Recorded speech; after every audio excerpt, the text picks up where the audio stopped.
Shalom, perkenalkan nama saya Evelyn Nurim Pandey dengan NIM 23142011.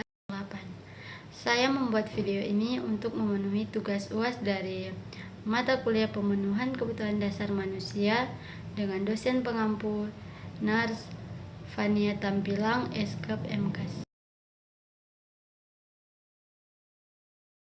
Pertama, definisi DBD.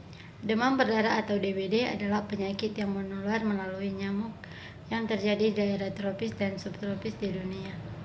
Gejala DBD yang umum adalah demam tinggi dan gejala seperti flu. Sementara itu, pada DBD yang parah, kondisi ini bisa menyebabkan pendarahan serius, penurunan tekanan darah secara tiba-tiba atau shock, dan bahkan kematian.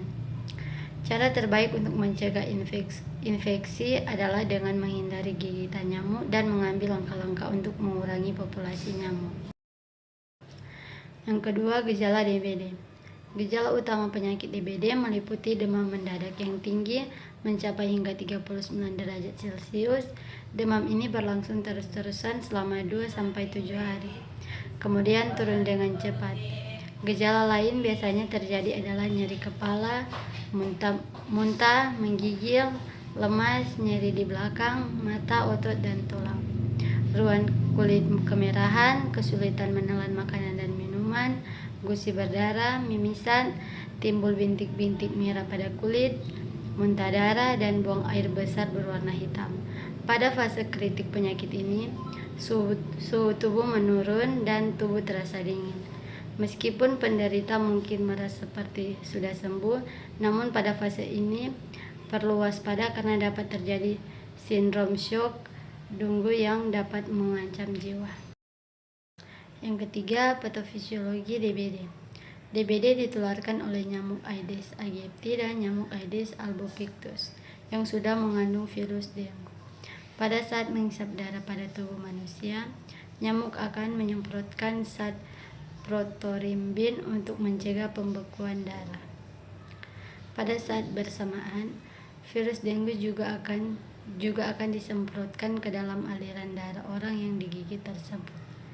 Virus dengue menyerang sel darah putih terutama neutrofil dan monosit.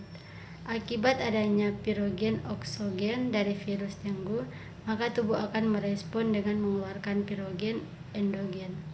Sitokin pirogenik adalah pirogen endogen yang spesifik yang dilepaskan sebagai respon terhadap pirogen eksogen.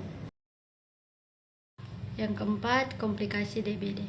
Komplikasi demam berdarah terjadi sebagai akibat dari penurunan drastis jumlah trombosit dalam darah atau kerusakan pada pembuluh darah.